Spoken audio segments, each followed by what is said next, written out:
et messieurs, nous allons finir ce débat avec un charmant duo. J'appelle la rayonnante demoiselle et le sympathique jeune homme, tous deux étudiants en deuxième année de droit.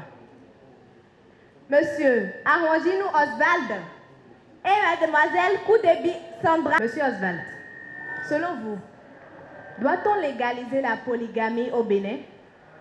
Merci Madame la journaliste. Bonsoir cher public. Avant de répondre à la question de savoir si la polygamie doit être légalisée au Bénin, il conviendrait d'abord de faire une clarification conceptuelle du thème. Qu'est-ce que la polygamie? La polygamie désigne ce régime matrimonial où une personne est appelée à être liée à la fois à deux ou plusieurs autres personnes. Saint Thomas d'Aquin a dit « La forme générale de la justice est l'égalité ». Et l'article 26 de la Constitution béninoise promeut l'égalité de tous sans distinction de sexe, de langue, de race ou de religion. La question ici de savoir si la polygamie doit être légalisée ou pas n'est d'aucun intérêt puisque le législateur a explicitement donné une réponse négative à la question en adoptant le 17 juin 2004 la nouvelle version du Code des personnes et de la famille qui prive la polygamie de tout fondement juridique dans le droit béninois. Il n'est donc alors pas ici de démontrer si la polygamie doit être légalisée ou pas, mais qu'elle doit être tout simplement abolie. Je vous remercie. J'avoue que je suis surprise de savoir que M. Oswald est contre. Mademoiselle Tatiana, dites-moi, êtes-vous pour ou contre la polygamie? Pour répondre à votre question, permettez-moi de dire que je suis absolument pour la polygamie. Donc, selon vous, on doit légaliser la polygamie au Bénin? Absolument. Pourquoi? D'abord, pour répondre à votre question, permettez-moi de vous définir ce que c'est que la polygamie.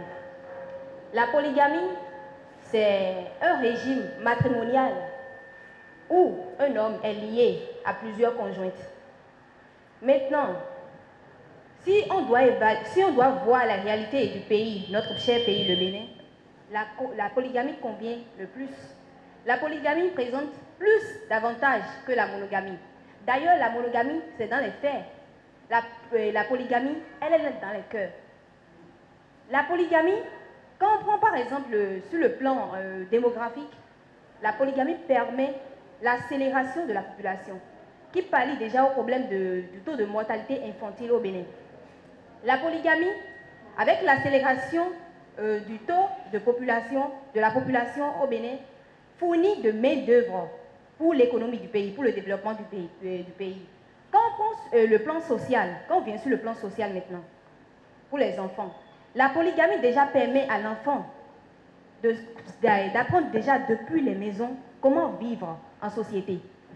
Revenons à la femme. La polygamie légalise les situations des femmes au Bénin. Oui, je dois le dire.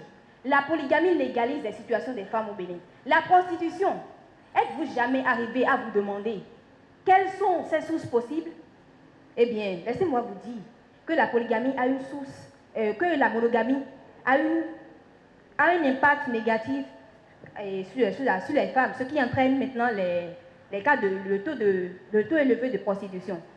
Quand on vient maintenant, il y a des enfants que l'on qualifie généralement d'enfants bâtards. Oui, des enfants sans père. La polygamie permet de légaliser les situations de ces enfants-là. Quand on vient au niveau de l'homme, la polygamie rend l'homme plus responsable.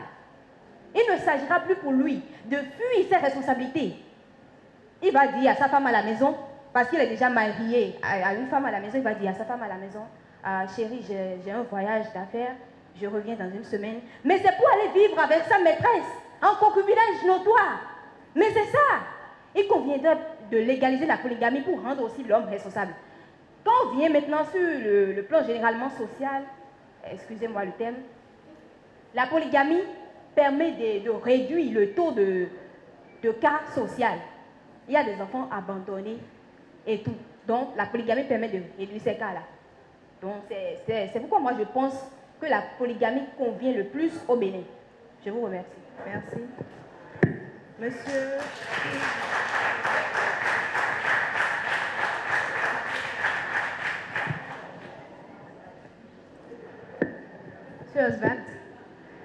Oui, je suis séduit d'entendre Madame dire que la polygamie accélère l'économie du pays. Actuellement au Bénin, nous avons un PIB de 1250 $ par habitant. Une population extensivement pauvre d'ailleurs. Au Bénin, Madame disait tantôt que la polygamie permettrait aux enfants de vivre en société. D'après des statistiques effectuées, il a été révélé que les enfants vivant en situation polygamique, qu'à 60 à 80% des enfants vivant en situation polygamique ont des troubles de santé mentale sévères, contre seulement 30% de ceux vivant en foyer monogamique. Comment les enfants pourraient-ils vivre en société s'ils souffrent, si la polygamie leur porte atteinte? Et d'ailleurs, l'ONU recommande à ces États d'abolir ces pratiques comme la polygamie qui porte atteinte à la santé mentale des enfants. La santé mentale des enfants qui est protégée par l'article 3 de la Convention de l'enfant. Madame disait tantôt que la polygamie accélère l'économie du pays. La polygamie accélère l'économie du pays. Bien, la polygamie accélère l'économie du pays. La polygamie est basée sur, renforce les liens de structure patriarcaux où la famille, ou la femme plutôt, est appelée constamment à jouer le premier rôle de reproduction. Reproduction pour soi-disant apporter une main-d'œuvre. Mais la polygamie pourrait-elle accélérer l'économie, apporter de la richesse au détriment de la femme qui est conçue comme une machine à reproduction, soi-disant pour apporter de la main-d'œuvre, et l'enfant qui est perçu comme une main-d'œuvre. Mais ceci va totalement à l'encontre des droits de la femme et de l'enfant protégés par le code de l'enfant et la convention et la lutte des conventions, le CEDEF, à l'égard des droits de la femme. Merci, monsieur. Mademoiselle Tatiana, avez-vous quelque chose à ajouter? Justement, je vous écoute. Mon confrère vient de dire tout à l'heure que la femme est considérée comme une machine à reproduction. Excusez-moi le terme. C'est plutôt, et vous évitez plutôt avec la monogamie que la femme soit une machine à reproduire. Avec la polygamie, vous avez 4 femmes. C'est pas chez une seule femme, vous aurez vos 160 enfants. Si vous voulez, non. Les enfants viennent de tel. C'est-à-dire, les enfants viennent de chaque femme, en fait. Maintenant, quand vous me parlez de santé mentale, vous me parlez de santé mentale. Même avec déjà la monogamie, les enfants sont déjà malades. Vous croyez que lorsqu'un enfant assiste à la discussion de ses parents, il est content? Mais non, il est affecté psychologiquement. Il est psychologiquement affecté. Donc ne me dites pas que c'est avec la polygamie que prendrait source les problèmes de santé mentale des enfants. Voilà, c'est tout ce que j'ai à dire. Merci, mademoiselle Sandra. Monsieur Oswald, avez-vous quelque chose à ajouter? J'aurais tout simplement à ajouter que légaliser la polygamie constituerait une autorisation officielle de déchirement de la famille.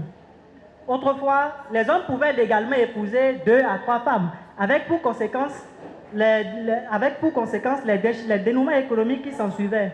Mais aujourd'hui, d'ailleurs, grâce au code des personnes et de la famille, on sait qu'une seule personne, la femme mariée, a l'autorisation d'avoir droit à la succession de son mari, sans dispute quelconque aucune. Je vous remercie. Merci. Mademoiselle Sandra, Oui. avez-vous quelque chose à ajouter? Oui, mon confrère vient de toucher un point sensible. Le problème de titre foncier, la succession.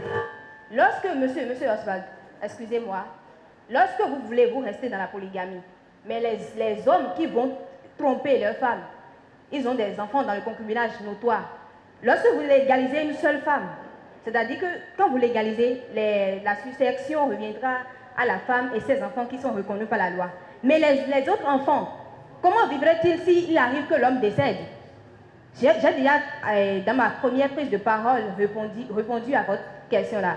Parce que ça diminue le nombre de taux de cas sociaux au Bénin. Donc ne me dites pas que, voilà, vous êtes un homme par exemple, vous êtes un homme, vous avez 4 femmes. La première, elle est par exemple une coiffeuse. La deuxième, une couturière. Une troisième qui est commerçante et une quatrième qui est une maîtresse. Quand vous aurez besoin d'une coiffeuse, d'une couturière, vous auriez besoin d'acheter des condiments, vous auriez besoin d'un répétiteur pour vos enfants à la maison, ne me dites pas que vous alliez encore aller chercher au dehors. Donc ça contribue à la réduction des charges du ménage. Et ces sources-là de revenus participent à d'autres charges de ménage. Donc ne me dites pas qu'on doit maintenir la monogamie. Non. Merci, mademoiselle Sandra. Monsieur Oswald. J'ai bien suivi, madame. Madame estime que grâce à la polygamie, les femmes pourraient contribuer aux charges du ménage. Mais comment les femmes pourraient-elles... La femme, au fait, le Code des personnes et de la famille promeut l'égalité de tous, l'égalité. Et grâce au Code des personnes et de la famille, l'homme et la femme sont appelés à égalité à s'occuper aux charges du ménage. Et le Code des personnes de la famille ne va pas qu'à l'endroit de la femme. Le Code des personnes de la famille bénéficie bien également qu'à l'homme qu'à la femme, qui sont tous deux autorisés, appelés à participer légalement aux charges du ménage. Pas seulement la femme de s'occuper aux charges du ménage, madame. Merci bien. Monsieur, ça prouve que vous ne m'avez pas bien suivi. Madame Sandra. En aucun cas dit... Madame Sandra. Ok. Je n'ai en aucun cas dit que c'est la femme seule qui doit être à la charge de tout. L'homme est là, l'homme doit participer. D'ailleurs, c'est l'homme qui participe le plus aux charges du ménage dans les familles monogamiques.